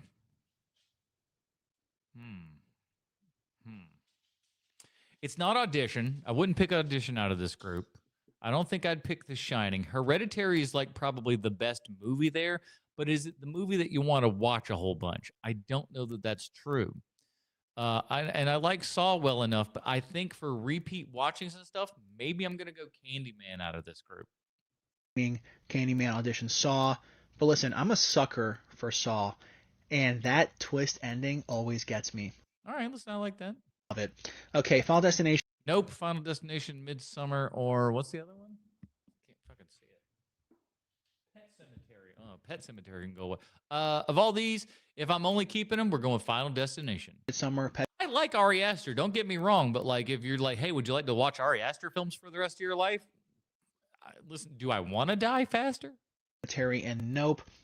It's between Nope and Final Destination. I love both of these movies, but give me Final Destination. If there's something that I want to watch for the rest of my life, it's going to be that movie. Such a great concept. Dawn of the Dead. Wait. You didn't even let me get the chance. He just hit Dawn of the Dead. Did it have I thought it had American Werewolf in London in there. All right, well. It's the first DVD I ever owned for a horror movie. That's pretty. That shows that you're old. In a Violent Nature, I never saw that one. One of the best horror remakes of all time. And I don't think I really have a choice here. In a Violent Nature. That kind of sucks because I wish I had a choice. Listen, In a Violent Nature. You got to pick the right one, though. Oh. Some great death scenes, but let's be honest. The Birds? Okay. Ugh. And you know what? I like The Birds. Give me a classic in there. I wish I would have finished stronger, but I'll take it. Nah. Society has done most people a disservice when it comes to 1987's Hellraiser. Intrigued, let's see. In terms of mismanaged expectations. Oh, that's for damn sure. That's for damn sure. Let me tell you something. As a security cat kid and stuff, I would see, I'd like see clips and stuff from Hellraiser. Oh my God, absolutely, utterly frightened. And then when you see it, you're just like, oh, this was not nearly as whatever I'd made up in my head, you know? Never seen 1987's Hellraiser. 35 years of Halloween costumes and video rental displays have probably led you to believe that this is a slasher. You've probably also been led to believe, no? Understandably, that this is a monster movie, and that this guy is going to be in the whole thing. He's in it for like 10 minutes, maybe. I'm here to tell you, citizens of River City, that you have been... Ooh, listen, all right, listen. I don't always like this guy, but if you're going to drop a little Music Man reference on me, I ain't going to be mad at you, son. Sled. Hellraiser is not some monster-heavy gross-out slasher. Hellraiser! Rather, one of the greatest indie films ever made, one of the greatest practical effect films ever Oh, Frank there just melting into the floorboards, ain't he? made, and a psychosexual murder plot that you should be obsessed with. Well, it is a Clive Barker film, so there's that. The center of this movie is not Cenobites, but rather this messy-ass relationship between two of the worst people you have ever met. And that is true. That is true. They're both horrible. Like, he's bad, she's bad. Everyone in this movie, I mean, I guess the husband's not the worst, but like, oh man, he's not wrong. Everybody's kind of a turd in this movie. You don't think about it, but they are. This character is less a final girl and more an only girl, trapped in the middle of their messy bullshit. She don't even want to be there. Fine, real quick. Am I trying to say that if you don't like horror movies, but you do like murder mysteries, you might still like this? No, but wouldn't that be funny? This is... I was about to say, Nope. That will not translate for those people. Still a horror movie, and it is disturbing. But the disturbing elements are not what the film leads with. And no, it's really not. And that's what's kind of cool about it. And that's one of the reasons that I kind of like, save for a couple of the fantastic, like there's parts that just like kind of almost feel like they could happen. It feels like you're almost watching a documentary sometimes. The amazing timeless special effects are not Cenobite related. So where does that leave us? Well, in my opinion, with a horror movie that is more closely related to 2010's A24 horror than it is related to, Nightmare on Elm Street or Freddy vs. Jason. I should have said Friday the 13th. I'm sticking with that take. And all that to say that this masterpiece may very well appeal to more horror fans than have so far given it a chance. Hey, listen, I don't think that's an incorrect statement. Cenobite Toast Crunch always stays crunchy. Inhale! So yeah, it's horny as fuck. She jumps his bones. Yeah, they do be a lot. Did they be doing Halloween or Friday the 13th? Okay. All right, we got to all right, so I'm going to go Halloween in this one. Halloween versus Friday the 13th, especially the first one. I'm going OG Halloween. Halloween or Nightmare on Elm Street? Nightmare on Elm Street. Halloween. Ooh, really? Interesting. Halloween or Texas Chainsaw? I would probably rewatch Halloween more than Texas Chainsaw. Texas Chainsaw Massacre. Texas Chainsaw. Texas Chainsaw. Why am I not surprised? Ooh. Yeah. Just barely. Texas Chainsaw Massacre or When a Stranger Calls. Texas Chainsaw Massacre. Texas Chainsaw Massacre or... I'm trying to think what they're gonna say. This is a toss up for these people. I can a lot of times I can look at horror fans and be like, I can kind of sense where they're going. This is a toss up. They might secretly like Suspiria. I'm gonna say that they're gonna say Chainsaw though. Suspiria, which one? 2018 or the original? The original. Texas. Probably. Oh, interesting. I do like the Suspiria kind of the 20 whatever. I did like that, and it made me actually appreciate the original Suspiria more. But I'd probably go Suspiria, I would say. I liked Halloween less when I realized just how often Laurie throws her weapon away. Well, listen, things wouldn't move on if we weren't tossing away weapons and stuff. Wow. I'll just put this sharp knife on the ground. How could that come back to bite me? They do 2018 Suspiria over Texas. Texas Chainsaw Massacre or Frankenstein the original. Texas Chainsaw. I like Frankenstein well enough, but Texas Chainsaw, come on now. Texas Chainsaw Massacre or The Blair Witch Project. I like The Blair Witch a whole bunch. One of the first R-rated movie that I went out to see by myself. Well, I wasn't by myself. I had my little brother there who was not old enough to get into the film. But I remember driving back late at night because it was the first time I'd ever drove home alone by myself late at night and everything. I was white knuckling on that street like nobody's business. Boy, I was like, I can't. Oh, so many lights. Texas, but only because I've seen it more recently than Blair Witch. I'll go Blair Witch. Okay. Ooh, split. We'll still go with Texas Chainsaw Massacre for the sake of this. Texas Chainsaw Massacre or Paranormal Activity. Paranormal Activity. I'll say it. It's like, it's not going to be a popular opinion, I don't think. But I don't know. Now that I'm really, because the third one really is the best one. If we're going to talk, maybe Texas Chainsaw. Texas. Okay. Texas Chainsaw Massacre or The Shining. Ooh, they're going to go Shining. I feel this might be a Shining group. Texas. Wow, okay, maybe. All right. They're a bunch of real dirty babies over there. Chainsaw Massacre or The Exorcist. Texas. Really? Last two. Texas Chainsaw Massacre or Rosemary's Baby. Rosemary's Baby's a better movie. Rosemary. Yeah, Rosemary's Baby. Rosemary's Baby or The Thing. The Thing. The Thing, definitely. Come on, we all knew that answer right there. Listen, Rosemary's Baby, not for nothing. I own the Blu-ray on Criterion and everything, but it's The Thing, dog. Get out of here. Yeah, easy. Which we're showing here on October 30th. Exciting. We just played The Thing, the board game.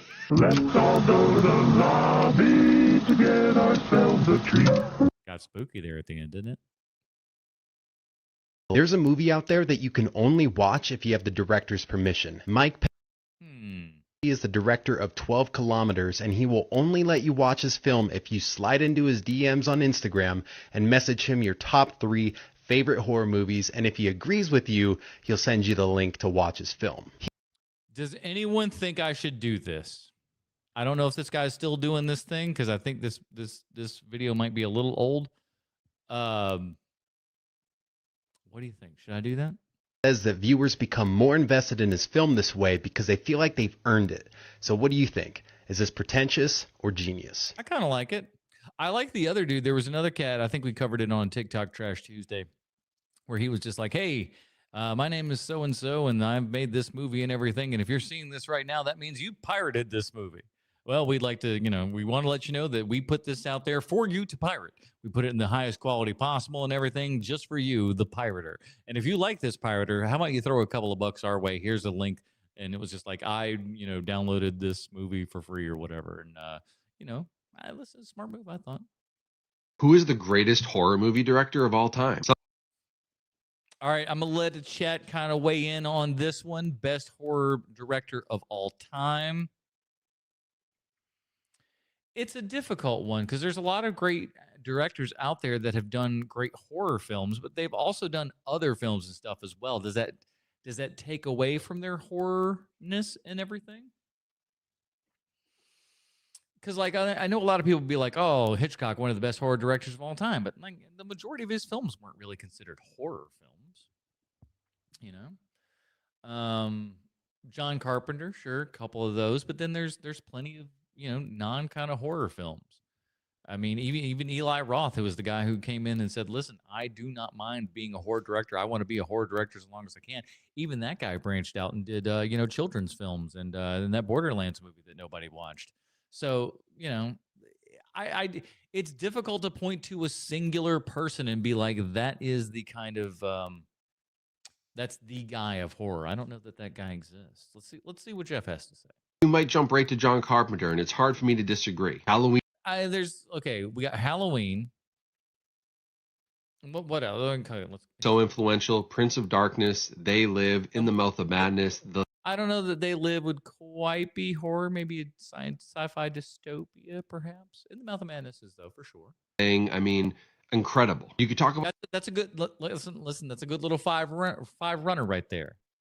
Like George Romero and all of his zombie movies and how George Romero, who made one good zombie movie and then lived off of that for the rest of his life, remaking. I'm sorry, no.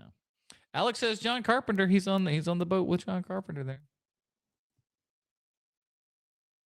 Literally transformed the genre. And of course, you've got like Alfred Hitchcock. Who can deny how great Psycho is and how influential that was? Birds. Or Dario Argento. And Argento's got a lot of stinkers in there, though, dog.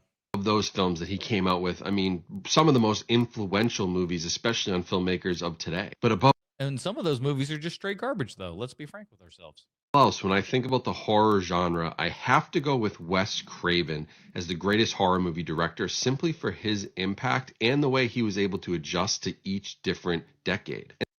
It is true. Honestly, Wes is not a bad choice because you got your Nightmare on Elm Street, and he does have a foot in like 3 different decades and stuff, and has bangers in 4 different decades because the 70s. So you got your Last House on the Left, then your 80s with your the 80s with your Nightmare on Elm Street and your People Under the Stairs and all that kind of jazz. So a whole slew of flicks there. And then when you get into your 90s, you got all your Scream stuff. And when you get to your 2000s, you got your Red Eye and stuff. I think he's right. I think Jeff is correct. I think of all the horror directors, I think Wes probably had the best run and the best kind of banger ratio, if you will. 70s, Wes Craven had The Last House on the Left and The Hills Have Eyes. 2 gross, gory, just disgusting horror. But I will say, the remake of Last House on the Left is better. Or both that and Hills Have Eyes. Those remakes are both better. And I like the movies well enough, but their remakes are top notch. But that really fit in well with what was going on in the 1970s. In fact, Last House on the Left came before Texas Chainsaw Massacre. And then in the 1980s, of course, he kind of changed the game forever with Nightmare on Elm Street, which introduced, a slasher icon and a horror icon, but also and you've got like I said, People Under Stairs, and you got Shocker and like Vampire. He did Vampire in Brooklyn, right? Brought in this incredible supernatural dream element that spawned one of the biggest franchises ever. And then you get to the 1990s, and what does he do but drop a little movie called Scream, which again changed the horror movie genre forever, created another. And he did 3 of them too, man. Or did he do the 4th one? I forget if he did the 4th one. Icon, launched a franchise, and really just changed everything we knew about the slasher film. And I'm not even thinking about other great movies he made, like Red Eye, which is such an underrated thriller from the early 2000s, and a film like People Under the Stairs. I mean, he was so prolific, but being able to do it in the 70s, the 80s, and the 90s and literally change the genre each time and be so influential is what, in my opinion, makes Wes Craven the absolute king of horror, the best horror movie director ever, and somebody that truly made this genre what it is. I think I have to absolutely agree with you there, Jeff. Yes, indeed. I had high hopes for Ty West. I like Ty West. What did he fall off for you? What happened? Wes Craven's most underrated Serpent in the Rainbow. Oh yeah, and of course Swamp Thing. I mean, listen, yeah, I think Jeff made the right choice there. I think Wes Craven really is the answer. I got a Wes Craven signed Nightmare on Elm Street poster. You want to see that? Let's bust it out. It's not in a good frame.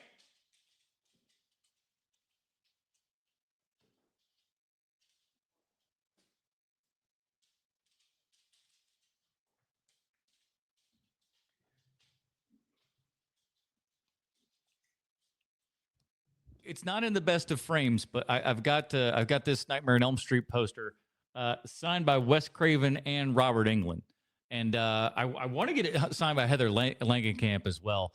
And of course, I'll be able to easily get Johnny Depp's signature.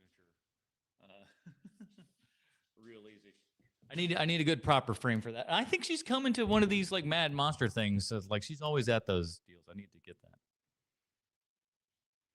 All right, let's go. We're coming around the back portion here. Have y'all ever seen a scary movie character and thought to yourself, "Oh, I could take him"? Yeah. Leprechaun? I kick Leprechaun's ass, son. Black Devil Doll from Hell? Not a problem. Chucky? No problem there either. Also a doll. What else? Yeah. I get that, though. Oh, I could take her. I personally think I could take Jeepers Creepers. What Jeep you talking about? Cause you. Why the Law and Order music? Be talking about Jeepers motherfucking Creepers, not Big Jeep. Can't be talking about this Jeep I know. Not Jeep from out the country. I Mr. Stalk you till he eat you. Not that Jeep. I bald head skittle diddle, ain't got no hair in the middle. 30-inch platinum blind weave is what some of you bitches need. Oh, you ain't talking about this motherfucking Jeep. You said you 5'3". Bitch, you be a motherfucking snack to this man. Bitch, not even a motherfucking snack. Can I admit something to you guys? I think I only saw the first Jeepers Creepers, and I don't remember none of it. Remember, there's a school bus, and this guy, but I don't remember none of it. Gingerbread Man would be my bitch. That's right. Yeah, the gingerbread man, piece of cake. The motherfucking protein cookie. Ball. Girl, please. Girl, I know you're not talking about this Jeep. You not talking about Jeep who wear the fucking slick hat. Can't be talking about Mr. Jeep. You got to be talking about the Barbie. Jeep. You got to be. Got to be talking about the ride I used to ride in, bitch, back in the day with me and my hoes. Got to be talking about this type of Jeep. That's who you must be fighting. Because the only Jeep I know you could fucking beat is Barbie and her fucking car. The fact that you was even talking about Mr. I eat you off the fucking bone and use your bone for a toothpick Jeep is crazy work. Oh, we ran out of Law and Order song there. Puppet Master Puppets, boot. Yep.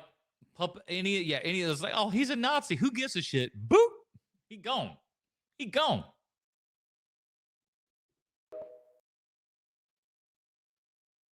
What's next? Man bought $600 worth of movie tickets to sell online, but his plans to make a buck backfired. Wait a minute. Let's see. Whether it was for entertainment, I like Seth Rogen's work, or curiosity, moviegoers bought tickets to see The Interview. Jason.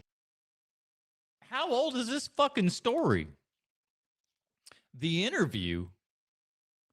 I was on Xbox 360 when The Interview came out. My God. Bought 50 of them, not to watch the flick, but to make a quick buck. Saw all the hype about The Interview on the 23rd and thought, hey, folks are selling these tickets in other cities.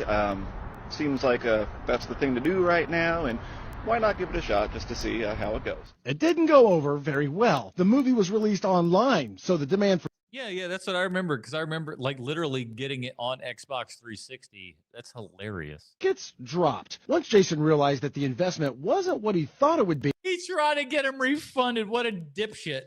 he tried to return the tickets to the Esquire Theater. Management said no, so Jason called his credit card to dispute the charge. Which I really didn't want to do. So I did that. The credit card company said the charges are still pending. They posted the account that I should go ahead and dispute, and they felt that I was in the right in this situation. The theater's president, Gary Goldman, told me that the return policy is for customers and that Jason is not a customer. You, sir, are no customer. Instead, he's a businessman who tried to recoup a loss. You, sir, not a customer. You're a fucking businessman. And you know what? I hate businessmen. So you can take your little hat and your little lunch pail and you can get the hell out of here. At the theater's expense. I went to NYU for acting. I met a lot of NYU film bros while I was there. And Right. I'm always interested in what people think film bros are these days. they always ask you, what's your top movie? I'm like, oh, that's so hard to pick. I was like, well, okay, well, what's your top 5? And just to like rage bait, I would always say Paul Blart Mall Cop. Yeah. Now, I saw Paul Blart Mall Cop 2 in the theater, and that's something that I'm always willing to tell people because I'm a hero. I'm a hero. It was me, a man, and his son, and they were sitting like 2 or 3 rows ahead of me, and I watched them the entire time. They didn't laugh at a damn thing the entire time until the end where this horse kicks Kevin James into a parked car, which was in the trailer, I find out later. And this kid, like they both, his kid and the dad, laughed their balls off at him getting kicked in. Like that's all they saw that in the trailer, and they were like, "We got to go see that movie."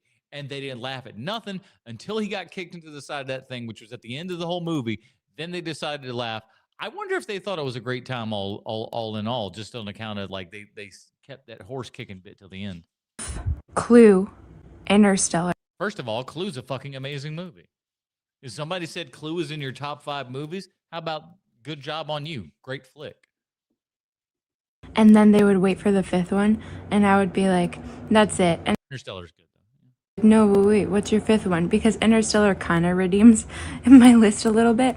Oh, well, if I had to pick, I'd be like, The Conjuring 2. They're Nah, see, that's where you're wrong. Now, the regular Conjuring, yes, but the Conjuring 2 is not as good as the Conjuring. So, wrong.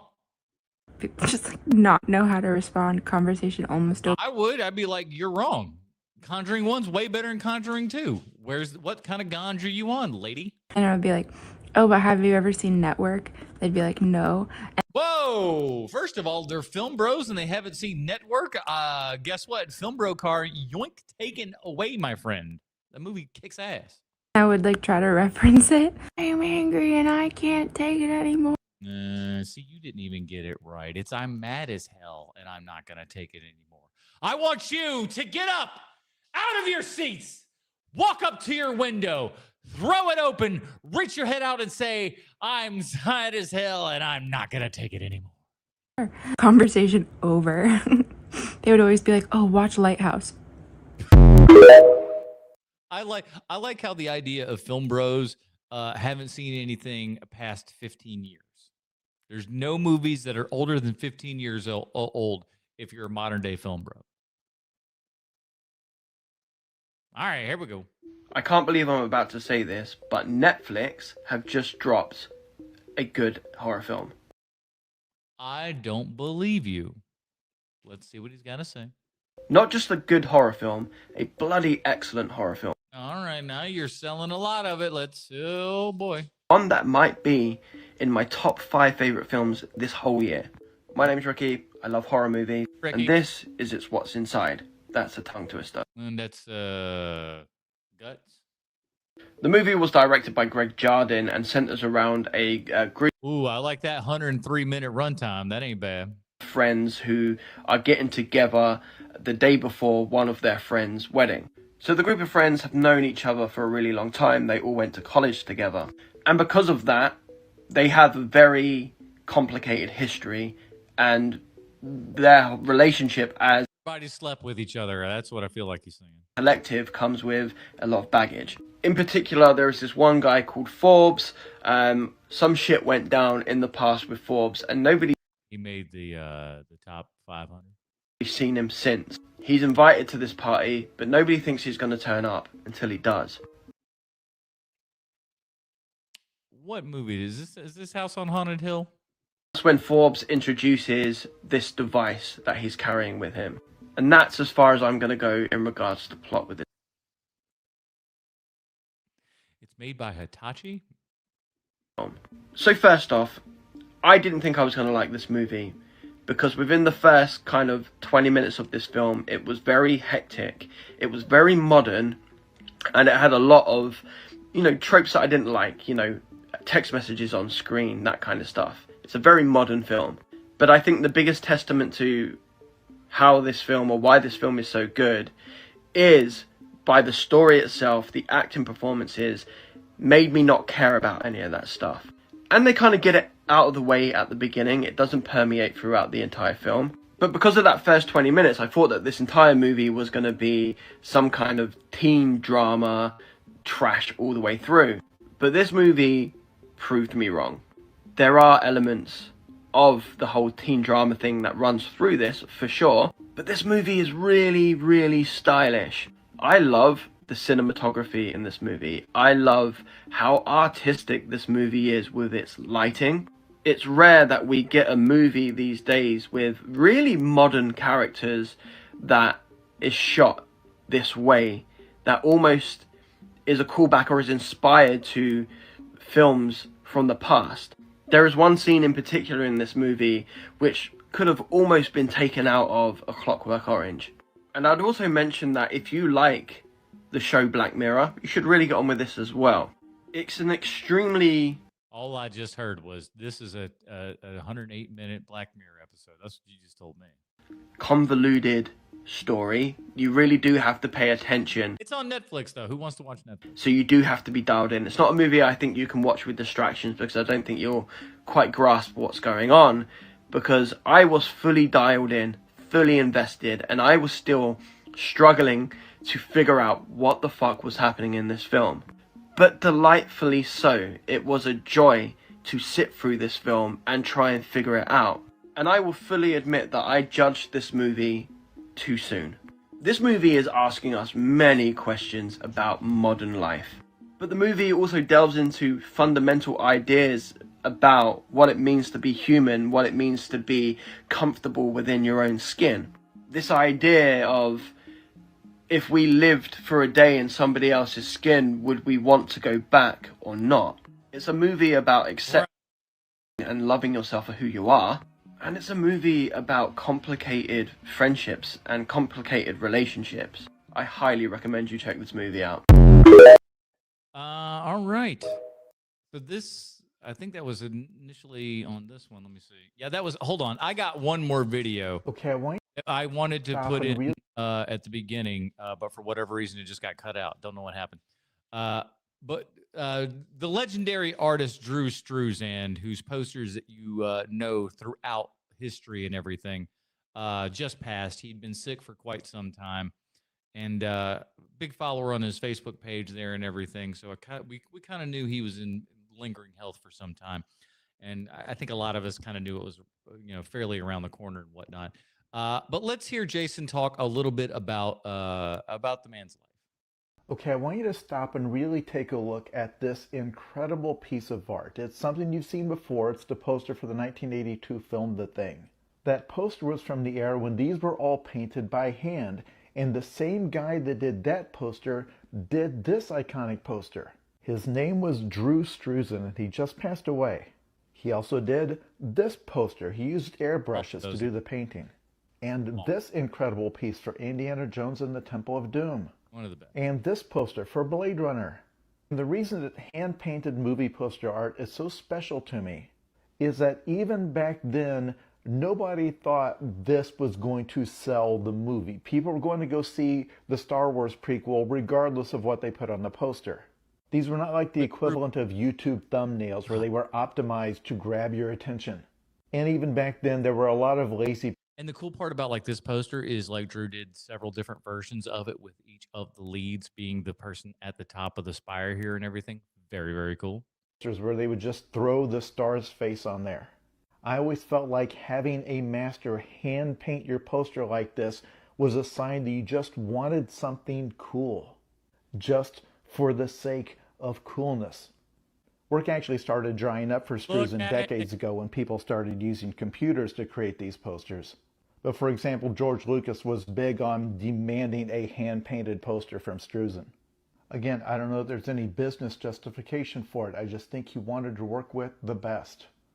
And Drew Struzan was absolutely, absolutely the best. Okay, I want you to stop and really... That's it. I guess that's the end of that one. But that's it, everybody. We got another TikTok Trash Tuesday under our belts here. Thank you guys so much for checking out the show and everything. And I want you to know something very special if you have hung out this far in this whole thing. Next week on TikTok Trash Tuesday, back here again, same time, 8 p.m. Eastern. Next week, we're going to have a guest. That's right, everybody. I don't even know how it's going to be possible. Hopefully, it'll all work out properly. But you've seen her on the internet. You've seen her on TikTok Trash Tuesday. I've shown her many a time here. We become friendly on Facebook and everything. And Mandy Says What will be by next week to do a TikTok Trash Tuesday with me. Hopefully, she'll share with us some of her thoughts about, men's choices for directors and what that says about them and stuff like that. So I think we're going to have a very fun time with all of that next week. So hang out next week. We really appreciate you. And again, do me a big giant favor, everybody. Hit that like and subscribe button if you are in that neighborhood here and and you can be one of the people that has the hype button on YouTube. I don't know if you've got that one yet, but if you do, hit the hype button and make shows like this reach out to more and more people. So again, thank you guys for all that hanging out and everything. Yes, that is it, everybody. We'll see you next week on TikTok Trash Tuesday. I gotta hit the let me get you one of these. And we'll see you next time.